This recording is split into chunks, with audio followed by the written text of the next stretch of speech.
নমস্কার, শুরু করছি হুগলি আজকের বিশেষ খবর। আসন বাড়ানোর দাবিতে বিক্ষোভ ছাত্রছাত্রীদের, ঢুকতে পারলেন না অধ্যক্ষ তারকেশ্বরে।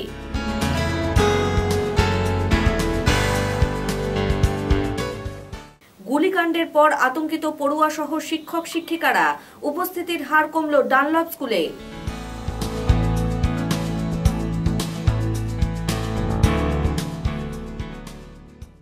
এখন আসছি বিস্তারিত খবরে। কলেজের আসন বাড়ানোর দাবিতে গেট আটকে বিক্ষোভ ছাত্রছাত্রীদের, ঢুকতে পারলেন না অধ্যক্ষ। ঘটনাটি তারকেশ্বরের ডিগ্রি কলেজে।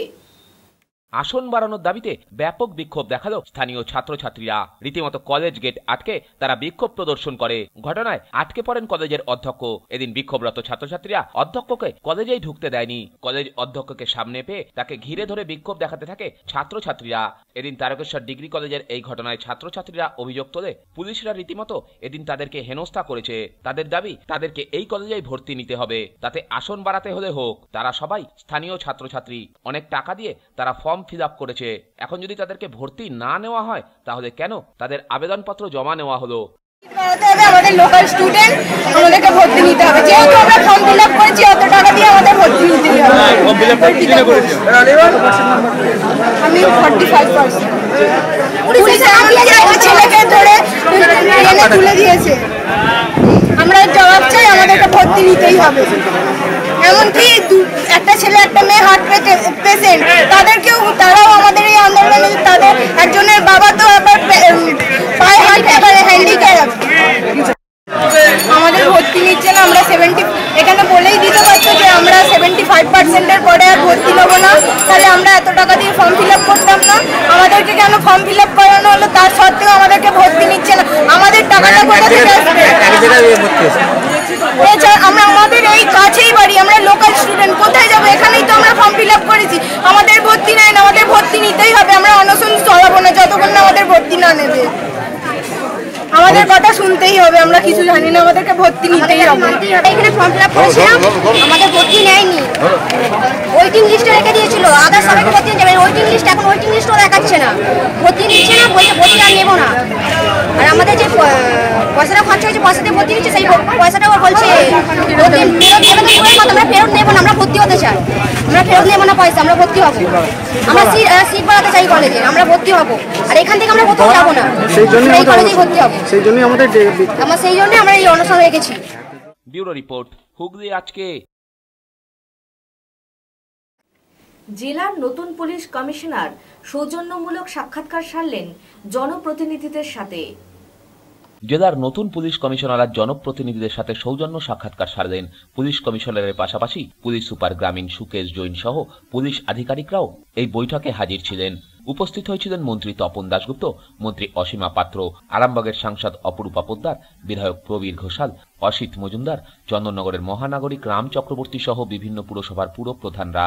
জনপ্রতিনিধিদের সাথে পরিচয় পর্ব ছাড়েন নতুন পুলিশ কমিশনার। মন্ত্রী তপন দাশগুপ্ত বলেন, হুগলি জেলায় পুলিশি কাজে আমরা সম্পূর্ণভাবে সহযোগিতা করব। কমিশনারেট এসছে, এখানে আমরা এসেছিলাম, আমাদের চেয়ারম্যান, এমএলএ, মন্ত্রীরা সব ছিলেন। এখানে আলোচনা হলো কমিশনারেটের টোটাল এলাকা নিয়ে। এটা একটা বলতে পারেন যে কমিশনারের সঙ্গে আজকে ফার্স্ট মিট হলো, আমাদের পর্যালোচনা করা হলো যাতে জেলা অত্যন্ত ভালো মতো চলে। সুদীপ দাসের রিপোর্ট, হুগলি আজকে।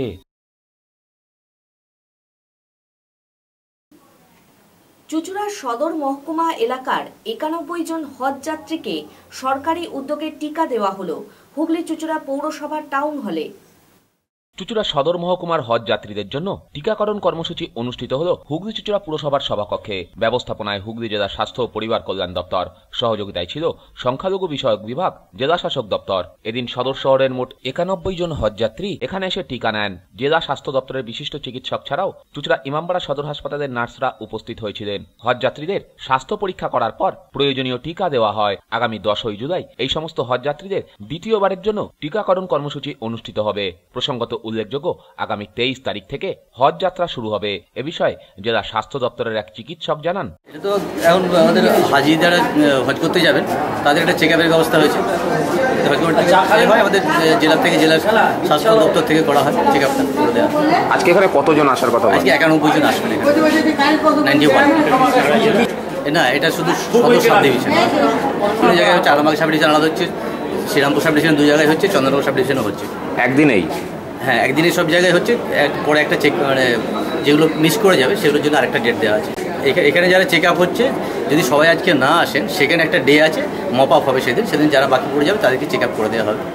এটা তো মূলত কী কী টিকা দেওয়া হয় এখানে? যেটা দেওয়া হয় মেনিনগোককাল একটা ভ্যাকসিন দেওয়া হয়, ওরাল পোলিও ভ্যাকসিন দেওয়া হয়, আর যারা বেশি এজেড তাদেরকে নিউমোকক্কাল ভ্যাকসিন দেওয়া হয়, নিউমোনিয়ার ভ্যাকসিন। ব্যুরো রিপোর্ট, হুগলি আজকে। 25 বছরে পদার্পণ করল সিঙ্গুরে কালীদারা এলাকার বড়া পরিবারের রথযাত্রা। মহা সমারোহে অনুষ্ঠিত হল এখানকার উল্টো রথ উৎসব। দীর্ঘ 25 বছর আগে সিঙ্গুরের প্রত্যন্ত গ্রাম বৈচিপোতা গ্রাম পঞ্চায়েতের অন্তর্গত কালিয়ারা নওপাড়ায় রথ উৎসবের শুভ সূচনা করেছিলেন স্থানীয় বড়া পরিবার। বাসুদেব বড়ার হাত ধরে সেই রথ আজ 25 বছরে পদার্পণ করল। উল্টো রথের দিন রীতিমতো উৎসবের আনন্দে মাতে এই এলাকার কয়েকশো মানুষ। বাসুদেব বাবুর বাড়ি থেকে সোজা রথের দিন রথ যায় মাসির বাড়িতে, স্থানীয় বিশ্বনাথ দাসের বাড়িতে। দিন সাতেক মাসির বাড়িতে থাকার পর উল্টো রথের দিন পুনরায় জগন্নাথ বলরাম সুভদ্রার নিজের বাড়িতে ফেরার পালা। আর সেই উপলক্ষে জগন্নাথ দেবের নিজের বাড়ি ও মাসির বাড়ি 2 জায়গাতেই খিচুড়ি ভোগের আয়োজন করা হয়। উদ্দেশ্য, যারা রথের দড়িতে হাত লাগাবেন তাদেরকে ভোগ বিতরণ করা। ব্যান্ডের তালে তালে কয়েকশো মানুষ মাসির বাড়ি থেকে জগন্নাথ বলরাম সুভদ্রাকে নিয়ে আসেন তার নিজের বাড়িতে। 8 থেকে 80 দল ভিড় জমান এই উৎসবে।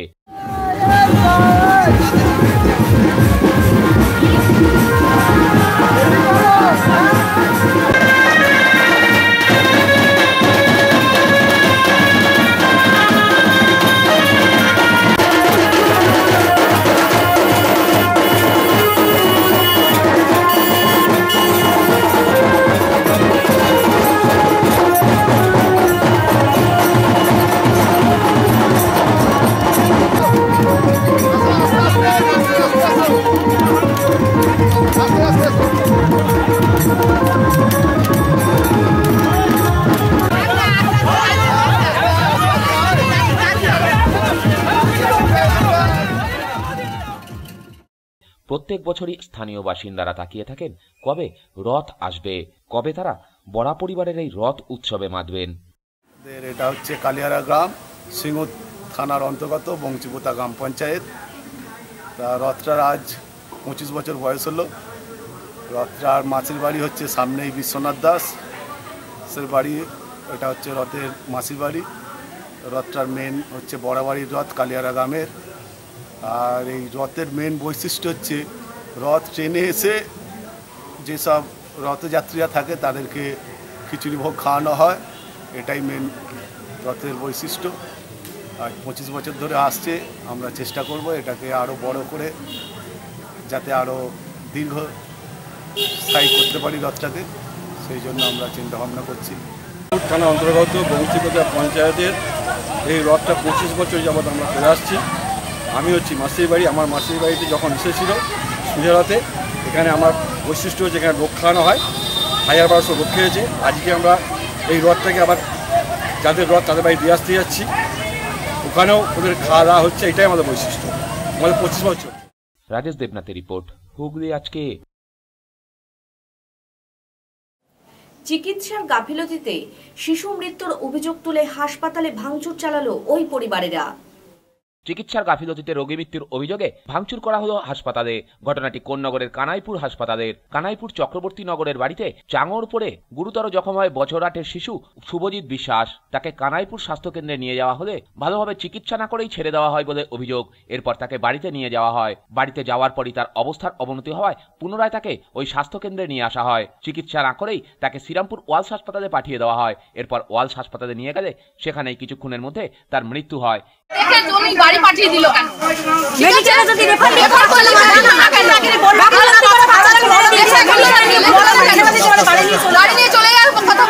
মানে মানে এখানে চিকিৎসা হয়ই না? কোনো চিকিৎসা করে হাত দিয়ে ধরেও দেখেনি।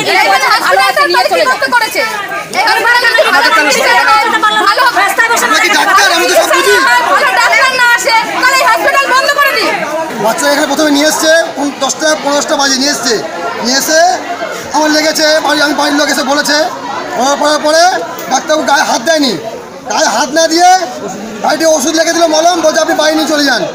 হ্যাঁ, বাড়ি গিয়ে দেখে বাড়াবাড়ি, তারপর বাড়ির থেকে বমি করতে তারপর আমি নিয়ে এসে তারপরে এখানে নিয়ে এসছে, তারপর এখানে নিয়ে এসে ট্রান্সফার করে শ্রীরামপুর থেকে তারপরে মারা গেছে, মৃত্যু। এরপরই ক্ষিপ্ত হয়ে ওঠে ওই শিশুর আত্মীয় স্বজনেরা। তারাও এসে চড়াও হয় কোন্নগর কানাইপুর হাসপাতালে। চলে ব্যাপক বিক্ষোভ ভাঙচুর।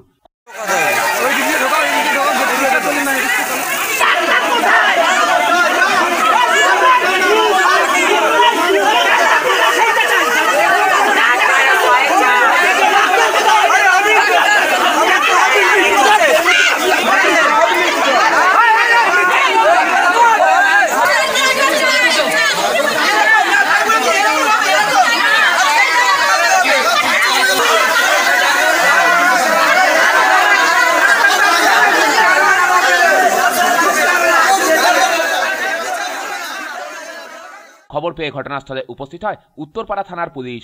বেশ কিছুক্ষণের প্রচেষ্টায় পরিস্থিতি আয়ত্তে আসে। ব্যুরো রিপোর্ট, হুগলি আজকে।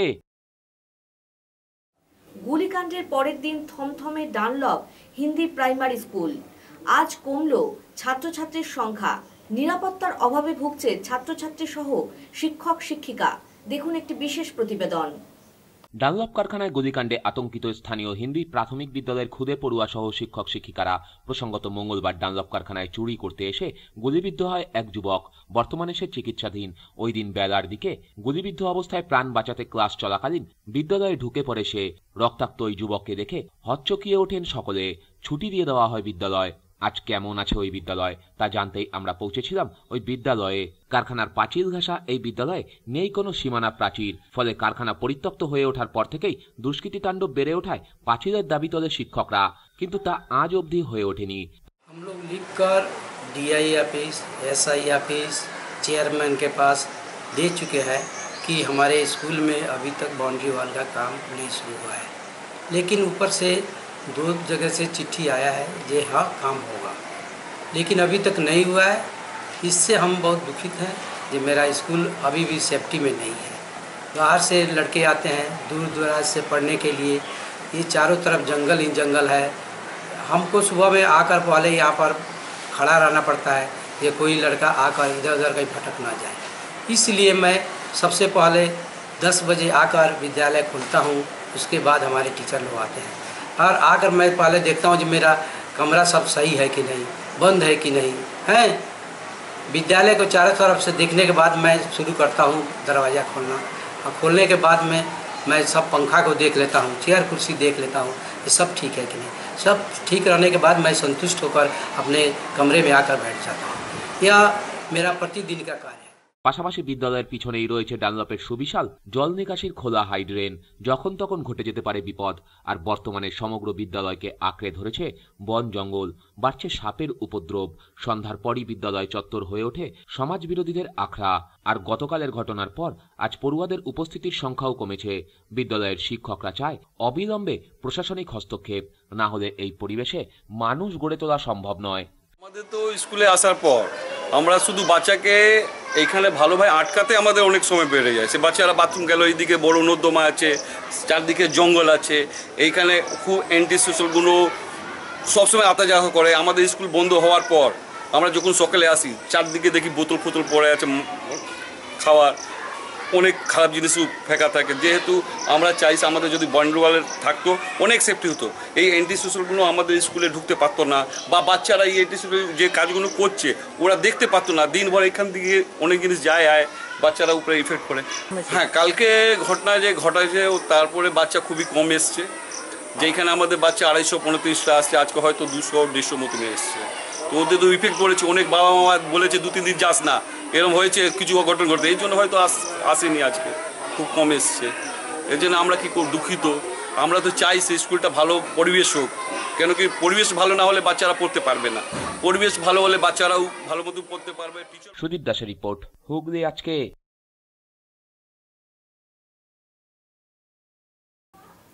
মন্ত্রী থেকে বিধায়ক, একের পর এক শুভেচ্ছা আসছে ব্যান্ডেলের অভিজিতের কাছে। অনূর্ধ্ব-17 জাতীয় ফুটবল দলের মিডফিল্ডার অভিজিৎ সরকারের বাড়িতে আজ উপস্থিত হলেন উত্তরপাড়ার বিধায়ক প্রবীর ঘোষাল। সঙ্গে ছিলেন কলকাতার ইস্টবেঙ্গল ক্লাবের ক্রিকেট সচিব মানস রায়। আজ দুপুর 1টা নাগাদ ব্যান্ডেল হেমন্ত বসু কলোনিতে অভিজিতের বাড়িতে উপস্থিত হন তারা। কথা বলেন অভিজিৎ সহ তার কোচ এবং বাবা মায়ের সাথে। অভিজিৎকে সম্বর্ধনা দেন প্রবীর বাবু। ইস্টবেঙ্গল ক্লাবের পতাকা দিয়ে অভিজিৎকে সম্বর্ধিত করেন মানস রায়। প্রবীর ঘোষাল বলেন অভিজিতের পাশে সরকার আছে, ও জীবনে আরো বড় হোক। আমি চাই ও যেভাবে বিদেশের মাটি কাঁপিয়ে এসেছে ঠিক সেভাবেই ভারতে আয়োজিত অনূর্ধ্ব-17 বিশ্বকাপে ভারতের মাঠও কাঁপাক। ফুটবলের অন্ধভক্ত, খেলাধুলোর তো ব্যাপার আছেই আমার, আমি নিজে একটা সুইমিং ক্লাব পূর্ণগড়ে চালাই, কিন্তু আমি ফুটবলের অন্ধভক্ত। আমার দেশের, আমার জেলার একটা ছেলে গিয়ে যেসব দেশের খেলা আমরা শুধু টিভিতেই দেখি, ইতালি, ব্রাজিল, তাদের সঙ্গেও খেলেছে, গোল করেছে। 17টা ম্যাচে 7টা গোল, ফ্রেন্ডলি আর ওই ইন্টারন্যাশনাল টুর্নামেন্ট মিলিয়ে। আমি স্বপ্নেও ভাবতে পারছি না যে একটা হুগলির ছেলে গিয়ে ইতালিকে গোল দিচ্ছে। আমরা তো ইতালি সিরিজ দেখি, ওয়ার্ল্ড কাপে ইতালির খেলা দেখি, ইউরো কাপ, ইউরো ফুটবলে এদের খেলা দেখি, কিন্তু এদের সঙ্গে আমরা খেলতে পারবো কখনো? গোল করবে আমাদের জেলার একটা ছেলে গিয়ে, এটা ভাবতে পারবো। ও আমাদের একটা স্বপ্নের অতীত কাজ করে এসছে। মানে ও, ভগবান ওকে অনেক দূরে নিয়ে যাবেন, আল্লাহ ওকে দোয়া করবে। আমার মনে হয় যে ও আরও অনেক বড় ফুটবলার হবে, মাথা ঠিক রাখতে হবে, এই হচ্ছে কথা। ওর কাছ থেকে চাইছি যে ও যে খেলা বাইরে খেলে এসছে, চমকে দিয়ে এসছে, আবার এখানেও চমক দেবে। ভারতবর্ষে যে এত বড় একটা টুর্নামেন্ট, এই প্রথম স্বাধীনতার পর ভারতবর্ষে এত বড় একটা ফুটবল টুর্নামেন্ট হচ্ছে, সেখানে ও আমাদের হুগলি জেলা, পশ্চিমবঙ্গকে রিপ্রেজেন্ট করবে, কাঁপিয়ে দিয়ে আসবে। আবার কি হবে? কিছু ভাবতেই হবে। আমরা মানে যতদূর যেতে হয় ওর পরিবারকে সাহায্য করার জন্য আমরা যাব, তাতে কোনো অসুবিধা নেই। মানসবাবু বলেন ও আগে ভারতের হয়ে খেলুক, তবে ও যদি ইস্টবেঙ্গল ক্লাবে আসতে চায় আসুক। ওর মতো খেলোয়াড়দের জন্য ইস্টবেঙ্গলের দরজা সবসময় খোলা। অভিজিৎ এমন একটা জায়গায় অ্যাচিভ করেছে যাতে ও আগামী দিনে আরও ভালো মতো খেলতে পারে, একটা উইশ করার জন্য এলাম। আর ভবিষ্যতে যদি ওর খেলাধুলো সম্পর্কে কোনো সুযোগ সুবিধার দরকার হয়, আমরা ওর পাশে আছি সব রকমভাবে সহযোগিতা করার জন্য। এবং আমরা চাই ও আরও ভালো খেলুক এবং ইস্টবেঙ্গলেও খেলুক, সেটাও আমরা চাই। ও ভালো থাকুক, যাতে আরও ভালো করে খেলতে পারে, সেই জন্য ওকে উইশ করতে এসেছি। আমরা চাইবো ও যদি খেলে আমরা খুশি হব, কিন্তু আজ এখন ওর ভর্তি বয়স, এখন ও খেলুক, কোন খেলবে খেলতে যে আমরা জোর কিছু করবো না, বাট ও যদি মনে করে ইস্টবেঙ্গলে খেলবে, আমাদের দরজা খোলা আছে। অন্যদিকে আজ চুঁচুড়ার বড় বাজারে হুগলি জেলা তৃণমূল কংগ্রেস ভবনে অভিজিৎ সরকারকে সম্বর্ধিত করেন রাজ্যের কৃষি বিপণন মন্ত্রী তপন দাশগুপ্ত। অভিজিৎ আমাদের হুগলি জেলার গর্ব, বাংলার গর্ব। আন্ডার 17-এ চান্স পেয়েছে ওয়ার্ল্ড কাপে। অলরেডি পর্তুগাল, ফ্রান্স সমস্ত কান্ট্রিতে খেলে এসছে। মানে এই আনন্দটা ঠিক ভাষায় প্রকাশ করতে পারছি না। মানে এত আনন্দ হয়েছে আমাদের যে একটা গরিব ঘরের ছেলে, তা আমরা মনে করি যে এটা আমাদের সারা বাংলার গর্ব। এবং আমাদের রাজ্যের মুখ্যমন্ত্রী প্রত্যেক জায়গাতে রেজিস্টার্ড ক্লাবগুলোকে অলরেডি 5 লক্ষ টাকা করে 5 বছর ধরে দিয়েছে, যে যাতে পশ্চিমবাংলার ছেলেমেয়েরা খেলাধুলায় যাতে প্রথম স্থান অর্জন করতে পারে। এবং তার মধ্যে আমাদের অভিজিৎ যেভাবে কষ্ট করে, গরিব পরিবার থেকে কষ্ট করে উঠেছে, তাকে আমি ধন্যবাদ জানাই। আমরা অভিজিতের সঙ্গে আছি, ওর পরিবারের সঙ্গে আছি। আগামী দিনে যে কোনো সাহায্যে আমরা অভিজিতের সঙ্গে আছি, তার পরিবারের সঙ্গে আছি। এবং আমি বিশ্বাস রাখি যে ওয়ার্ল্ড কাপে আমাদের হুগলি জেলার গর্ব, বাংলার গর্ব, অভিজিৎ একটা ভালো জায়গাতে যাবে। পরপর এতজনের কাছে সম্বর্ধিত হয়ে খুশি অভিজিৎ, তবে এসব নিয়েও ভাবতে নারাজ। অভিজিতের বক্তব্য, বর্তমানে তার ধ্যান জ্ঞান শুধু অনূর্ধ্ব-17 বিশ্বকাপ। খুবই ভালো লাগছে শুনে, কারণ এত বড় কথা বলে গেছেন আমাকে। তো আরও বলেছেন আমার ফ্যামিলিকে আরও হেল্প করবে, তো এটা খুবই বড় কথা। আর মনে আমাকে সাহস দিয়ে গেছে, কারণ আমি এখানে থাকি না, মা বাবাকে দেখার হয়তো এখানে কেউ নেই, ভগবান আছে। যাও এত বড় কথা বলে গেছেন উনি, যে সরকার আমার পাশে এসে দাঁড়াবে, তো খুবই ভালো কথা এটা। সেটা আমি খুশি, কারণ এইসব মাথায় আমার কিছু ঘুরছে না। খালি সামনে আমার 2 মাস 2.5 মাস বাকি আছে ওয়ার্ল্ড কাপের জন্য, তো আমার ফুল ফোকাস হচ্ছে আমার ওয়ার্ল্ড কাপের উপর। আমি চাই ওয়ার্ল্ড কাপে কিছু ভালো করার জন্য, তো তারপর আমি খেলবো। ছোটুর সাথে সুদীপ দাসের রিপোর্ট, হুগলি আজকে। পোস্টাল পরিবারের যে সমস্ত সন্তানরা মাধ্যমিক ও উচ্চ মাধ্যমিকে কৃতী হয়েছে তাদেরকে সংবর্ধনা প্রদান করল পোস্টাল রিক্রিয়েশন ক্লাব। এদিন চুচুড়া মুখ্য ডাকঘরে এই অনুষ্ঠান অনুষ্ঠিত হয়। ব্যান্ডেল ইএসআই হাসপাতালে রক্তদান শিবির অনুষ্ঠিত হয়ে গেল। ব্যান্ডেল ইএসআই হাসপাতালে হয়ে গেল রক্তদান শিবির। এই রক্তদান শিবিরের আয়োজন করে হসপিটাল এমপ্লয়িজ ফেডারেশন। আজকের এই রক্তদান শিবির নিয়ে সকাল থেকেই উপস্থিত হয়েছিলেন ফেডারেশনের সদস্যরা। এদিন মোট 50 জন রক্তদাতা এখানে স্বেচ্ছায় রক্তদান করেন। এবারে শিবির নিয়ে প্রতিক্রিয়া শুনিয়েছেন এমপ্লয়িজ ফেডারেশনের এক কর্মকর্তা। বলুন এবার। হ্যাঁ, বলছি আপনাদের এটা প্রথমবার? না, এটা আমাদের 11 সাল থেকে চলছে, এটা আমাদের 7বার। এখানে টার্গেট আছে 50 জন, 50 জন তো হয়ে যাবে, আরও বাড়বে। এটা ইএসআই এমপ্লয়িজ ফেডারেশনের ব্যানার করি। আমরা পশ্চিমবঙ্গ রাজ্য সরকার কর্মচারী ফেডারেশনের অন্তর্গত বিভাগীয় সংগঠন ESI employees federation. Bureau report, Hooghly আজকে। ডক্টর শ্যামাপ্রসাদ মুখার্জির জন্মদিবস উপলক্ষে এক স্বেচ্ছায় রক্তদান শিবির অনুষ্ঠিত হলো। ভারত কেশরী ডক্টর শ্যামাপ্রসাদ মুখার্জির জন্মদিবস উপলক্ষে প্রত্যেকবারের ন্যায় এবারেও ভারতীয় জনতা পার্টির হুগলি চুচুড়া মণ্ডলের পক্ষ থেকে স্বেচ্ছায় রক্তদান শিবির অনুষ্ঠিত হল। এদিনের শিবিরে উপস্থিত হয়েছিলেন সংগঠনের জেলা সভাপতি ভাস্কর ভট্টাচার্য, পাশাপাশি উপস্থিত ছিলেন চলচ্চিত্র অভিনেতা সুমন বন্দ্যোপাধ্যায়, উপস্থিত ছিলেন বিজেপির ওবিসি মোর্চার রাজ্য সভাপতি স্বপন পাল, জেলা নেতা সুবীর নাগ সহ অন্যান্যরা। এদিনের শিবির নিয়ে সকাল থেকেই ভারতীয় জনতা পার্টির কর্মী সমর্থকরা উৎসাহ উদ্দীপনায় মাতে। দলীয় পতাকা উত্তোলন এবং ডক্টর শ্যামাপ্রসাদ মুখার্জির প্রতিকৃতিতে মাল্যদান করে রক্তদান শিবিরের শুভ সূচনা হয়। এরপর শুরু হয় রক্তদান শিবির। এদিন স্ত্রী পুরুষ মিলিয়ে প্রায় 70 জন রক্তদাতা স্বেচ্ছায় রক্তদান করেন। আজকের রক্তদান শিবির প্রসঙ্গে বিজেপি নেতা সুবীর নাগ জানান, আমরা ভারতীয় জনতা পার্টি 6 জুলাই কমিটি প্রতি বছরের ন্যায় এবছরও এই 5 জুলাই আমাদের ভারত কেশরী ডাক্তার শ্যামাপ্রসাদ মুখোপাধ্যায়ের পূর্ণ জন্মতিথি উপলক্ষে রক্তদান শিবিরের আয়োজন করেছি।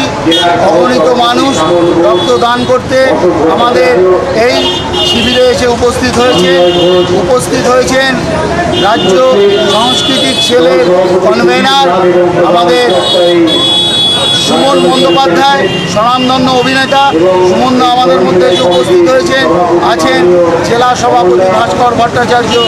অগণিত মানুষের সমর্থন, সমস্ত কার্যকর্তাদের সমর্থন এবং এলাকাবাসীর সমর্থন আমাদের এই রক্তদান শিবিরকে সুন্দর ও সফলভাবে করতে আমাদের সহযোগিতা করেছে। সবাইকে আমাদের ধন্যবাদ। 70 জন রক্তদাতা আজকে রক্ত দিতে পারবে, কারণ ওটাই আমাদের ব্লাড ব্যাংকের পক্ষ থেকে 70 জনের রক্ত নেওয়া সম্ভব হয়ে থাকে।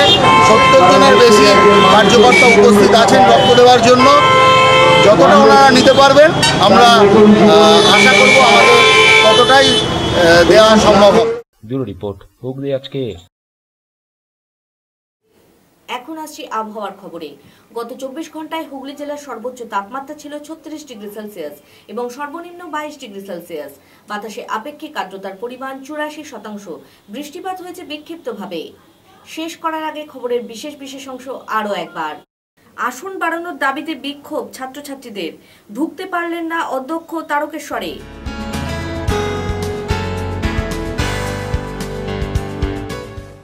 গুলিকাণ্ডের পর আতঙ্কিত পড়ুয়া সহ শিক্ষক শিক্ষিকারা। উপস্থিতির হার কমল ডানলপ স্কুলে।